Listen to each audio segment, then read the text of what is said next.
Well, hello, hello, hello. It is hard to believe that we are on module 4, living an endlessly delicious life. And yes, module 4 is where the meat really is. So get out your pen and paper, get ready to make some notes, and we are about to get started. So,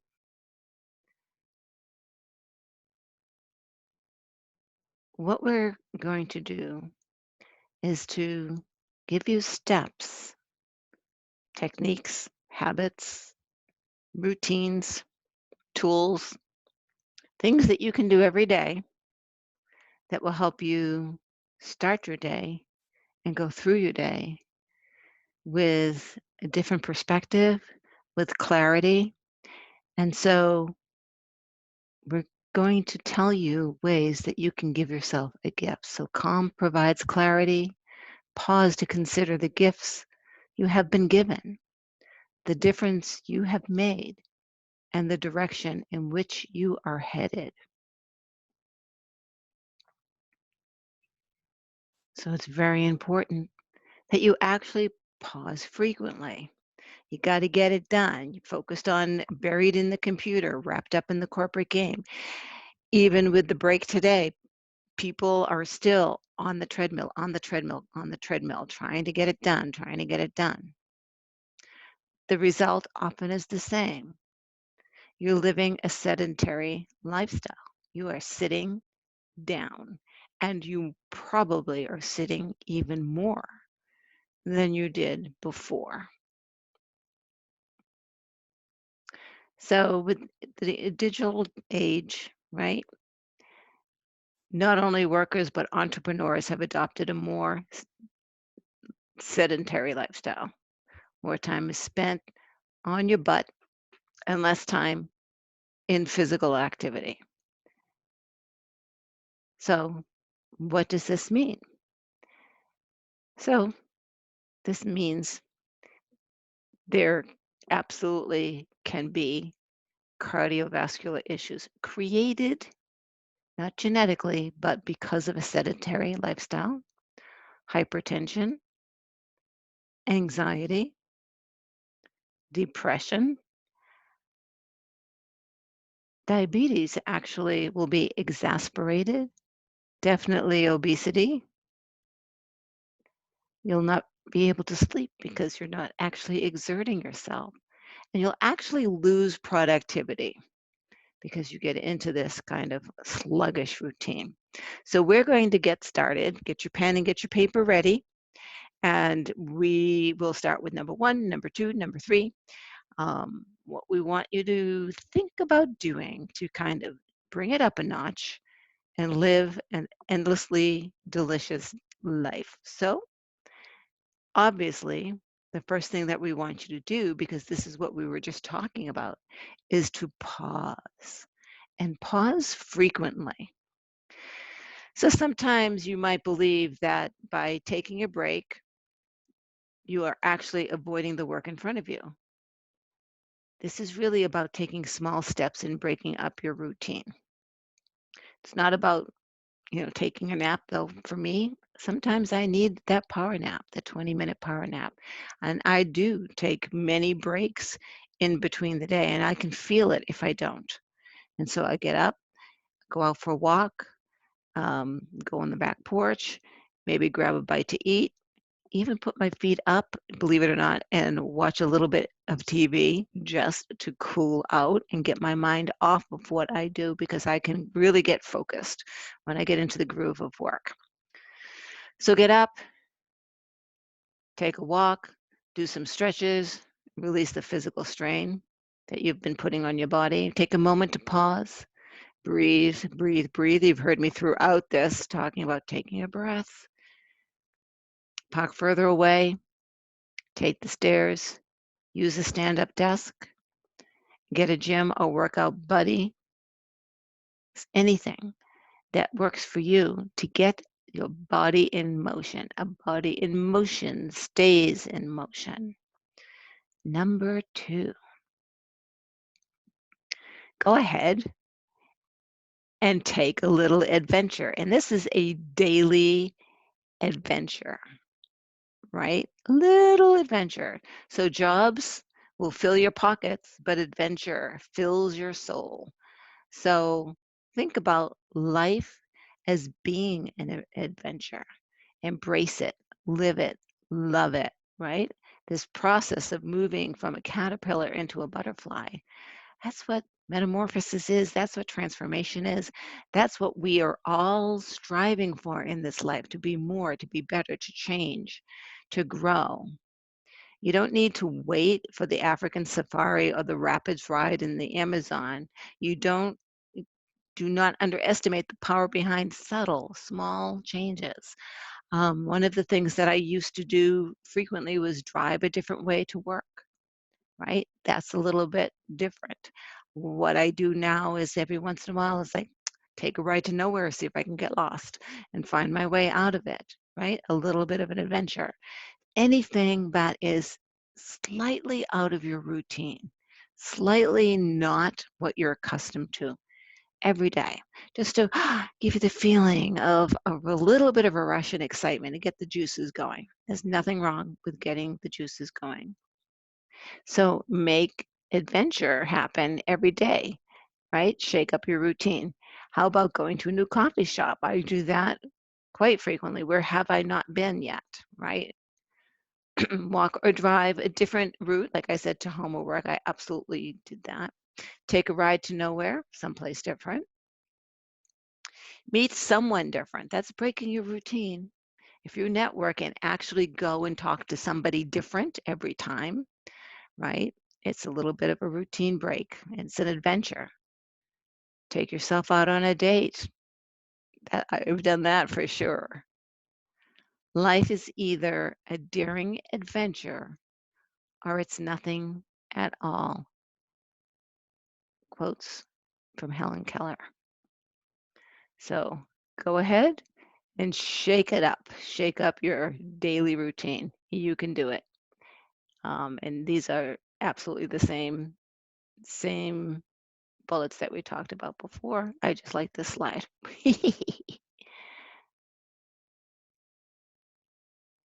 Number 3, nature. Now, I became aware just recently that I could spend a little bit more time than I am spending currently in nature. And the clearest way into the universe is through the forest wilderness. John Muir. And and it doesn't have to really be the forest. We live in a beautiful country with some beautiful scenery. Just walk down the street and be grateful for the trees and go by a plant and say, "You're my favorite plant today. It's so lovely to see you. You're my favorite bush today. You're my favorite tree today. You're my favorite flower today. You're my favorite weed today. You're my favorite grass today." You stop and pay particular homage and attention to what you see. So explore nature. Parks, woods, mountain trails, become more connected to nature and to yourself. Whether you live near a body of water, a park, or even your own backyard, going out to nature is an opportunity to put everything on hold and receive the soothing effects that nature has to offer. So although I went for a walk today and I did notice the spring plants popping through later on in the day because it was just so beautiful, I just went and sat on my back porch, took the dog out there with me. My daughter came out with a notebook. She had some questions and some things that she wanted to work on. And it was just a beautiful experience. Nature is naturally healing, inspiring, and empowering. She's a wise teacher and helps fill your spirit with peace, creativity, and vitality. So adopt the peace of nature. Her secret is patience. So here we are talking about taking a break, being patient. She definitely understands the law of gestation, doesn't she? Number 4. So feelings come and feelings go like clouds in the wind. Conscious breathing is my anchor. So as things come and go, and things are coming and going for sure faster than ever before right now, breathe and breathe and pay attention to the breaths that you take. So take 5 minutes and focus on your breath, which helps to quiet your mind. And one of the most powerful ways, it relieves stress and it creates clarity in your life.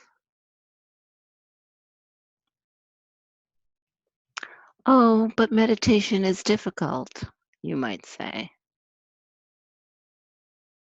Something to be difficult. It requires effort, struggle, stress, and stamina. Meditation requires the exact opposite. So when people say that meditation is difficult, or if you think that meditation is difficult, it really isn't. The difficult or the resistance might be the resistance of doing the meditation, but meditation itself requires no effort.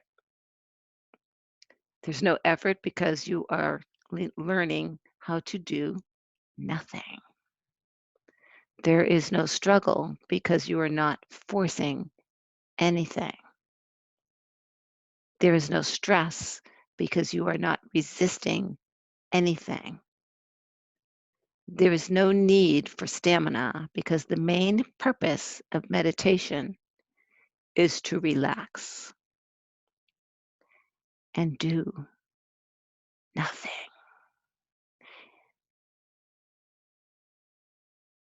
Oh, but I have a monkey brain. I must still my mind. Thoughts are a natural and necessary part of meditation. Whoa, did that just blow your mind?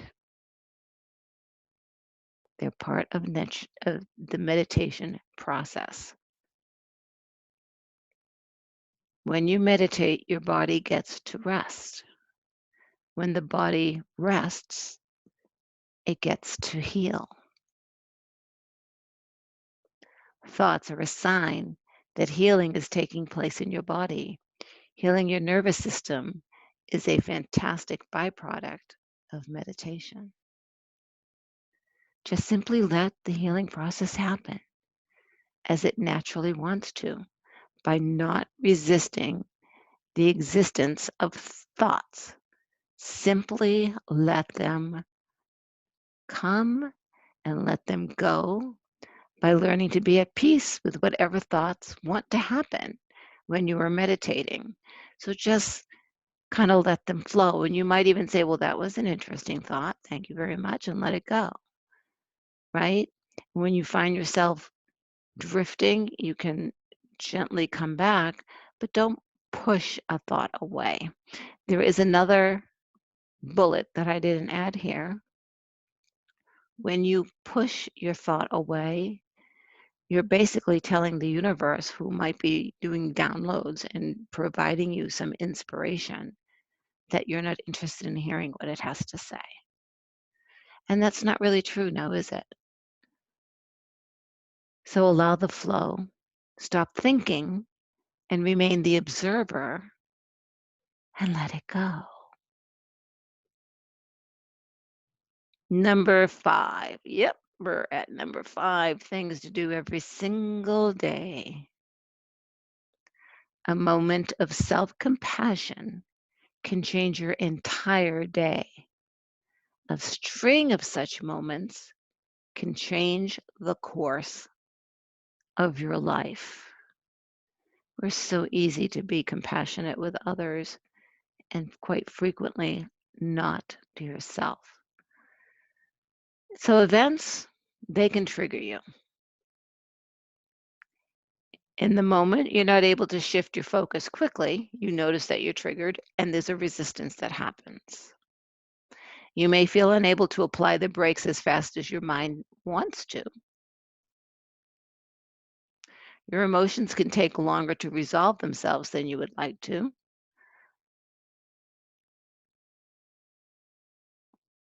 These are the times to practice having compassion for yourself and for your experience. So don't get angry with yourself because, oh, I went spiraling down. I know I can do better than this. Or I'm in such a state of frustration or angst or anxiety or fear. And I know that I can do better. I know that I can do better. Stop beating yourself up. You're in a spiral.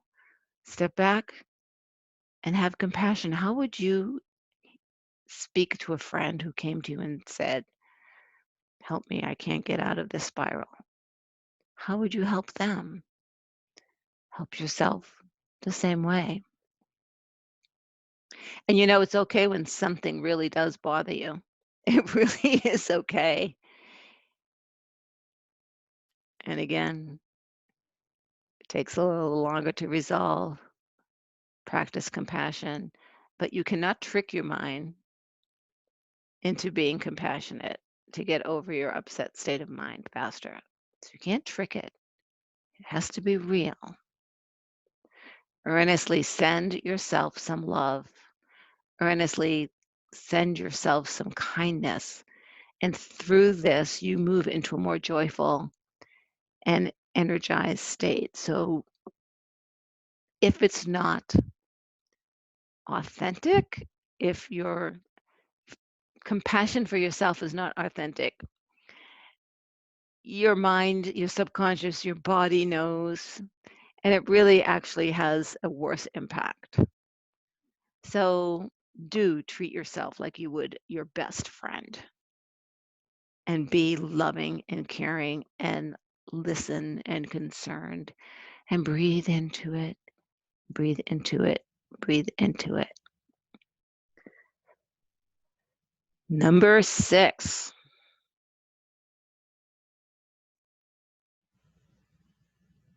we see in order to move, we move in order to see. So motion, motion, motion. A body in motion stays in motion, right? If you don't move your body, your brain thinks you're dead.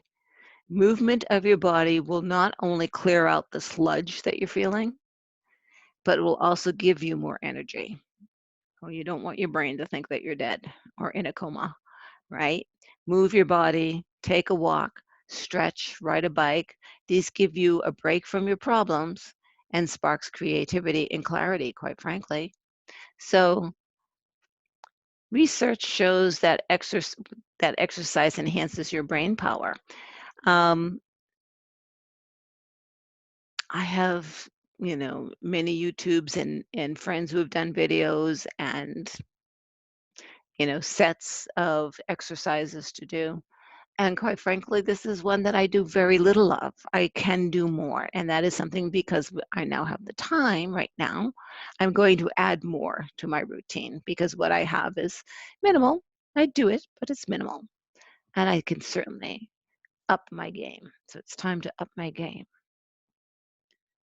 So create a plan that will get you moving every day. You don't have to embark on this intense heart pounding, like I said, workout every day. Simply integrate some movement. And like I said, I have some movement every day integrated in my day. A few works that do get your heart pumping and a few workouts that help you stretch and release tension are very good for you. But always remember to have fun. When you mix it up, you keep it fresh, creating more enjoyment.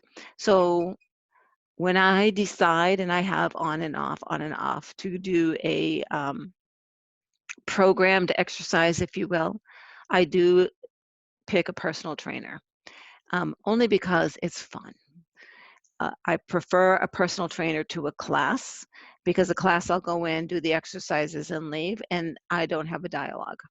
With a personal trainer, we have a conversation, right? And so there's that interaction that is kind of important to me. That's me personally. So find what works for you and actually makes it fun. Number 7, we're moving along quite quickly. So get your pencil, write number 7, and number 7 should be no surprise for anybody because number 7 is one cannot think well, love well, or sleep well if one has not dined well. That's Virginia Woolf. Okay. When you feed your body, it impacts your energy and it impacts your mood. When you increase the amount of fresh fruits and vegetables in your body, you substantially increase the amount of vitamins and minerals your cells receive. And it's really important that your bloodstream is able to bring this vital nutrition to your cells in order for you to have the stamina that you need. This helps you shine from the inside out.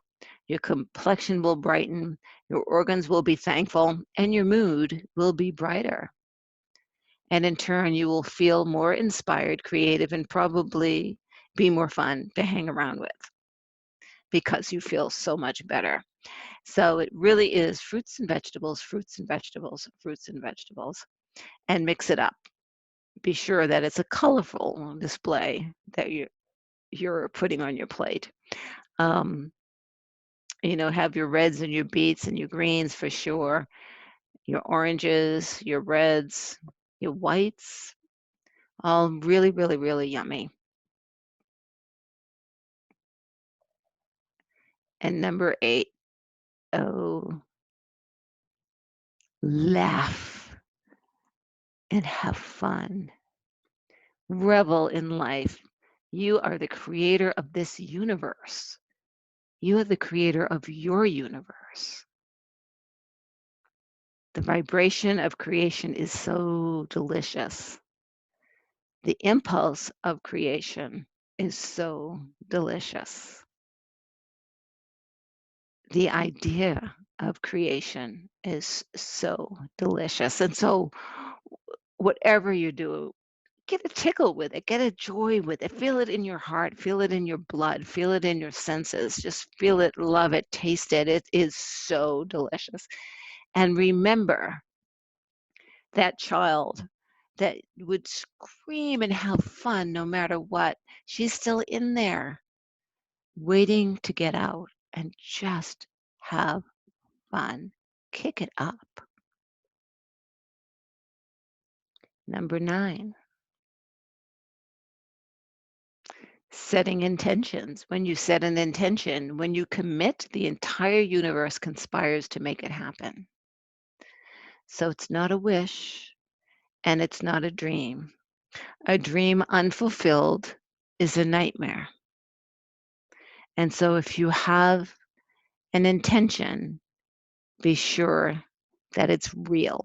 It's something that you truly want and you're willing to act on it when the opportunity arises.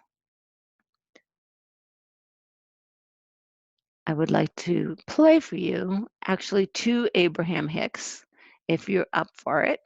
Um, in fact, no, I think I won't. What I will say is I will post these links on the Facebook page. And the first one is getting into the vortex, the big one. So it's number 2 of her getting into the vortex rampages, if you will. Just going on about how to just let things go and allow yourself to be in the vortex when you are balanced and you are, as she would say, in the vortex, you feel, I would say, nothing. You feel at ease, you feel at peace. There is no resistance, there is no conflict. It just fits like a glove. It just fits perfectly. And then using your magic. Again, this one's about 11 or 12 minutes as well. And so it's some hints on how you can tap into that ability to manifest and create what it is that you want to create. But honestly, that's it for living an endlessly delicious life. It is all about being conscious of your choices every day and choosing every day to do these things as a routine. I used to have a notebook, and on the first page, I had the 9 things that I wanted to do every day, and I would check off to be sure that I did them until they became part of who I am. I don't even think about it anymore, but at that point, I was starting, and so I wanted to be sure that I didn't miss a beat, that I really reveled in my creativity, that I had joy with what I was doing, that everything was delicious, that I moved and I allowed nature to be part of my everyday life. And it really is the most beautiful, beautiful thing. I want to thank you for spending these 4 modules with me, whether you did them daily or whether you streamed them all at once. It's been a pleasure for sure working with you. And may you continue your growth and feel free to contact me with any questions, concerns, or confusion about what we have talked about and more. Namaste.